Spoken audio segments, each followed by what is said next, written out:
Chennai super Kings versus Delhi Capitals match అనేది జరిగింది. అయితే ఈ మ్యాచ్ లో ఢిల్లీ గెలిచింది, అది మనందరం చూసినాం.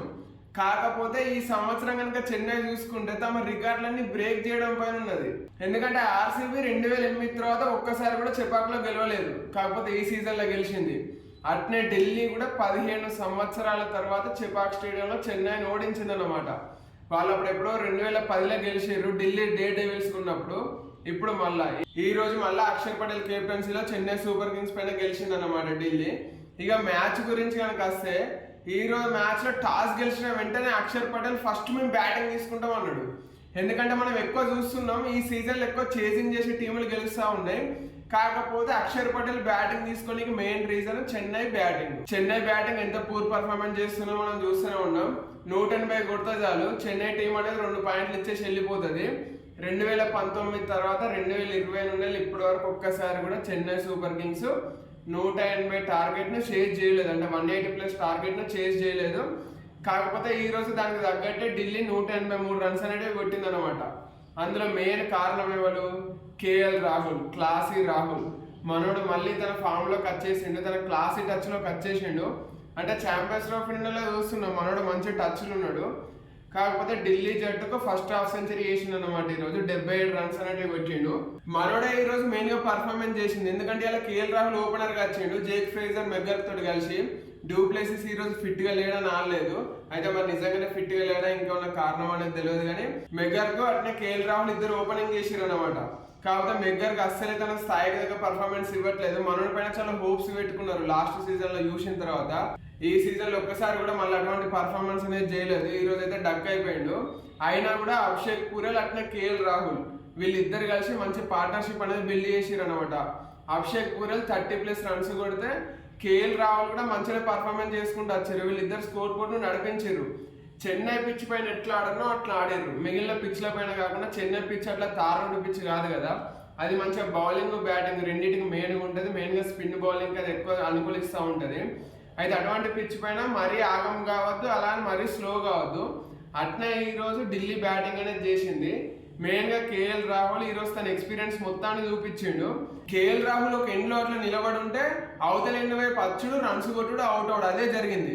అభిషేక్ పూరెల్ 30+ రన్స్ కొట్టి అవుట్ అయిన తర్వాత ఆ తర్వాత వచ్చిన బ్యాటర్లు అందరూ కూడా 20 రన్స్, ఇద్దరు 20 రన్స్, ఒకరు 24 runs. Axar Patel, Sameer Rizvi, Tristan Stubbs ఇట్లా వీళ్ళందరూ 20 రన్స్ అనేటివి కొట్టుకుంటా మనోడి పైన ప్రెజర్ రానేలేదు. అట్నే వాళ్ళు కూడా తమ లిటిల్ క్యామియోస్ అనేవి ఆడుకుంటూ పోయారు అనమాట. ఆ కారణంగానే ఢిల్లీ ఈరోజు 180 అనేది క్రాస్ చేయగలిగింది. ఇక ఢిల్లీ ఎప్పుడైతే 180 క్రాస్ చేసిందో అప్పుడే నేను ఫిక్స్ అయినా ఈ మ్యాచ్ గెలవబోయేది ఢిల్లీనేనని అనుకున్నట్టే. అట్నే స్టార్ట్ అయింది కూడా, ఢిల్లీ బౌలింగ్ అట్నే స్టార్ట్ చేసింది. 184 టార్గెట్ తోటి వచ్చిన చెన్నై పవర్ ప్లేలో 3 వికెట్లు ఓడగొట్టుకున్నది అనమాట. అది కూడా తమ టాప్ 3 వికెట్లు రచిన్ రవీంద్ర, డెవెన్ కాన్వాయ్, అట్నే రుతురాజ్ గైక్వాడ్. అవును, ఈ రోజు డెవెన్ కాన్వాయ్ ఓపెన్ చేసిండు, రాహుల్ త్రిపాఠిని పక్కన పెట్టేసారు. రాహుల్ త్రిపాఠి ప్లేస్ లో డెవెన్ కాన్వాయ్ ఓపెనర్ గా వచ్చిండు.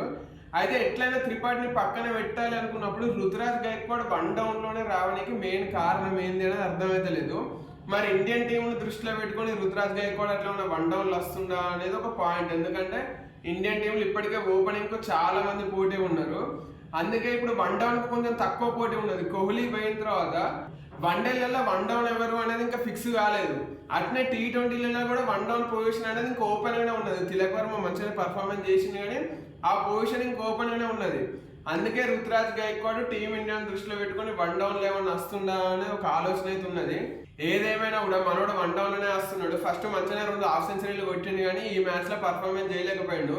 అట్లా టాప్ 3 వికెట్లు అనేటివి పోయిన తర్వాత విజయ్ శంకర్, అట్నే శివం దూబే. మనోడు లాస్ట్ ఇయర్ అంతకుముందు ఇయర్ పర్ఫార్మెన్స్ చేసిండు. ఆ పర్ఫార్మెన్స్ లో వల్లనే టీమిండియాలోకి వచ్చిండు. దాంతో శివం దూబే పైన చాలా హోప్స్ అనేవి ఉన్నాయి, కానీ మనోడు కూడా ఈ సీజన్ ఇప్పటివరకు తన రంగ్ అనేది చూపించలేదు, అంటే తన బ్యాటింగ్ విధ్వంసం అనేది చూపించలేదు. ఈ రోజు కూడా పెద్ద పర్ఫార్మెన్స్ చేయలేదు, మనోడు కూడా అవుట్ అయ్యాడు. కాకపోతే ఈ రోజు అందరికంటే ఎక్కువ నచ్చింది ఏంటంటే విజయ్ శంకర్ బ్యాటింగ్. చెన్నై పిచ్ పైన ఎట్లా ఆడనో అట్నే ఆడిండు. ఎండింగ్ వరకు కూడా గట్టినే ఆడుకుంటే శివం దూబే గానీ రవీంద్ర జడేజా కనుక గానీ 15వ ఓవర్ 16వ ఓవర్ వరకు కనుక క్రీజ్ లో ఉండుంటే ఢిల్లీ పైన ప్రెజర్ అనేది ఉండేది. అప్పుడు కొట్టాల్సిన ఓవర్ 18 రన్నులు 20 రన్నులు అయినా కూడా ఢిల్లీ పైన ఎంతో కొంత ప్రెజర్ అనేది ఉండేది. కాకపోతే 12వ ఓవర్లకే 5 వికెట్లు అనేవి పోయినాయి అన్నమాట. శివం దూబే పోయిండు, ఆ వెంటనే రవీంద్ర జడేజా కూడా అవుట్ అయిండు. కాకపోతే అప్పుడే అందరూ రవిచంద్రన్ అశ్విన్ క్రీజ్ లోకి వస్తాడు అని అనుకున్నారు, కానీ ఎవరు ఊహించిన విధంగా ఎంఎస్ ధోని క్రీజ్ లోకి వచ్చిండు. అయితే ఇక్కడ నాకు తట్టని విషయం ఏంటంటే అప్పటికి వాళ్ళ టీం ఓడిపోయే సిచ్యువేషన్లు ఉన్నది. 5 వికెట్లు అనేటివి పోయినా ఎంఎస్ ధోని వస్తున్నాడు. ఎంఎస్ ధోని పైన ఎంతో కొంత హోప్స్ అనేటివి ఉంటాయి అందరికి, ఖచ్చితంగా వచ్చేవాడు మిరాకిల్ చేస్తాడేమో అని అనుకుంటారు. అయితే ఎంఎస్ ధోని 7th పొజిషన్లో వచ్చింది. అవతల ఎండ్లో ఉన్న విజయ్ శంకర్ పైన ప్రెషర్ పెంచనీకే అని నాకు అనిపించింది. ఎందుకంటే మనోని లోపల ఇంటెంట్ కనిపించలేదు. ధోని ఎప్పుడైనా అటాకింగ్ బ్యాటింగ్ ఉంటుంది కదా ఇటువంటి టైంలలో, ఈసారి మాత్రం ఈ మ్యాచ్ లో అస్సలు అటాకింగ్ బ్యాటింగ్ లేదు. నేను చూసినంత వరకు రెండే రెండు బాల్ బౌండరీలు కొట్టాలనే ఉద్దేశంలో బ్యాట్ స్వింగ్ అనేది చేసిందన్నమాట. కాకపోతే అందులో బాల్ 6 పోయింది, ఇంకో బాల్ సరిగ్గా కనెక్ట్ కాలేదు. అంతకు మించి ధోని ఆడిన ఇన్ని బాల్లల్లో అసలు బౌండరీ కొట్టాలన్న ఉద్దేశం అయితే నాకైతే కనిపించలేదు. ఫస్ట్ 18 బాళ్ళకి అంటే ధోని ఆడిన ఫస్ట్ 18 బాళ్ళకి 14 రన్సే ఉన్నాయి. ఆ తర్వాత 18వ ఓవర్లో 18 బాల్ ఆడిన తర్వాత ధోనికి ఫస్ట్ బౌండరీ 6 వచ్చింది అనమాట. అయితే ఆ 6 కొట్టినప్పుడు చెన్నై యొక్క రిక్వైర్డ్ రన్ రేట్ ఎంత అంటే 25+ రిక్వైర్డ్ రన్ రేట్ ఉన్నది. అయినా కూడా ధోని ఒక్క 6 కొట్టినందుకు ఫ్యాన్స్ మాత్రం పిచ్చర్లాగా అసలు మొదలు పెట్టారు. అదేందో మరి అంటే వాళ్ళకి టీం ఓడిపోయినా మంచిదే, ధోని ఒక 6-4 కొడితే చూద్దామని వచ్చిర్రా అయ్యిందని నాకు అర్థం కాలేదు. కానీ అక్కడ టీం ఓడిపోతున్నా కూడా ధోని ఒక 6 కొట్టినందుకు మొత్తం గ్రౌండ్ అంతా మొత్తం ఏదో గెలిచినట్టు సంబరాలు చేసుకున్నారు. అది కూడా 18 బాల్ ఆడిన తర్వాత ధోని 6 అనేది కొట్టినమాట. అయితే ఈ చెన్నై ఫ్యాన్స్ ఆలోచన ఏంది అనేది అయితే నాకైతే అర్థం కావట్లేదు. ఒకవేళ మీకు అర్థమైతే కామెంట్ చేయండి. మీరు చెన్నై ఫ్యాన్ కనుక అయితే మీ ఒపీనియన్ ఏంది? చెన్నై గెలిచినా గెలవకపోయినా మంచిదే, ధోని కొంచెం ఒక 6-4 కొడితే చాలని అనుకుంటున్నారు అనేది కామెంట్ చేయండి. అయితే ధోని ఇట్లా ఇటువైపు టుక్ ఆడుతూ ఉంటే అవతల వైపు విజయ్ శంకర్ పైన ప్రెషర్ పెరిగింది. ఆ ప్రెషర్లో మనోడు కొన్ని బౌండరీలు కూడా కనెక్ట్ చేసిండు, మంచిగా గ్యాప్లు దొరకబట్టిండు. అది చెన్నైకి ప్లస్ అయింది. కాకపోతే ఎంత ప్లస్ అయినా కూడా వాళ్ళ నెట్ రన్ రేట్ని కాపాడుకోనికే ప్లస్ అయింది అనమాట, గెలవనికి కాదు. కానీ విజయ్ శంకర్ ఇంత మెచ్యూర్ ఇన్నింగ్స్ ఆడుతాడో అని నేను అనుకోలేదు. అయితే ఈ రోజు చెన్నై పిచ్ కనుక చూసుకుంటే చెన్నై పిచ్ ఎప్పుడైనా సరే స్పిన్నర్లకు అనుకూలిస్తూ ఉంటుంది. మన అందరికి తెలిసిందే, ప్రతి టీం కూడా 3 స్పిన్నర్లతో పోదాం అనుకుంటారు. కాకపోతే ఈ రోజు కనుక చూసుకుంటే అది మొత్తం పేసర్లకు అనుకూలించింది. అదేందో విచిత్రంగా అవతల వైపు చెన్నై తమ ఇన్నింగ్స్ లో 8 ఓవర్లు స్పిన్నర్లతో వేపిస్తే యువతల వైపు ఇక్కడ ఢిల్లీ అనేది జస్ట్ 9 ఓవర్లు స్పిన్నర్లతో వేపించింది. అక్షర్ పటేల్ ఈ రోజు ఒకటే ఒక ఓవర్ వేసిందంటే అర్థం చేసుకోవచ్చు పిచ్ స్పిన్నర్లకు అనుకూలంగా ఉందా పేసర్లకు అనుకూలంగా ఉన్నదా అనేది. దానికి తోడు ఈ రోజు మ్యాచ్ కనుక కరెక్ట్ చూస్తే బాలును ఆహ్వానించిన వాళ్ళు రన్స్ చేయగలిగారు, కానీ బాలుపై కురికిన వాళ్ళు ఎవరు రన్స్ కొట్టలేకపోయారు. అదే ఢిల్లీ అట్నే చెన్నై బ్యాటర్ల మధ్యలో ఉన్న తేడా, ఢిల్లీ బ్యాటర్లు బాల్ని ఆహ్వానించారు. బాల్ వచ్చే వరకు చూసి బౌండరీలు అయినా సింగిల్స్ అయినా ఏదైనా సరే బాల్ మంచిగా వచ్చే వరకు చూసి కనెక్ట్ చేసిర్రు అనమాట.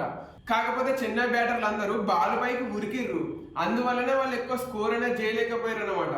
బ్యాటర్ ఎంత హార్డ్గా పోతే బాల్ అనేది అంత స్లో అయినట్టు అయ్యి అసలు బౌండరీలు అయినా సింగిల్స్ అయినా ఏం రాలేదు. దానికి తోడు ఢిల్లీ బౌలర్లు కూడా కొంచెం తెలివి వాడారు, అసలే పేస్ అనేది ఇవ్వలేదు అన్నమాట. లాస్ట్ 18th 19th 20 ఓవర్లు ఇచ్చారు, కానీ అప్పటి వరకు అసలు పేస్ అనేది ఇవ్వలేదు చెన్నై బ్యాటర్లకు. అందువల్లనే వాళ్ళు ఈ 180 రన్స్ అనేది డిఫెండ్ చేయగలిగారు. అట్లా డిఫెండ్ చేసి 15 సంవత్సరాల తర్వాత చెపాక్లో చెన్నైని ఓడించారు అనమాట. దీంతో ఈ సీజన్ లో ఢిల్లీకి ఇది కంటిన్యూగా 3వ విన్ అయింది. ఇక ఇప్పుడు next match Rajasthan versus Punjab మధ్యలో జరగబోతున్నది. మరి ఆ మ్యాచ్ లో పంజాబ్ గెలిచి వాళ్ళు కూడా 3 ఇంట్లో 3 గెలుస్తారా, లేదంటే రాజస్థాన్ తమ సెకండ్ విన్ కనుక చూస్తుందా అనేది చూడాలి మనం ఇప్పుడు.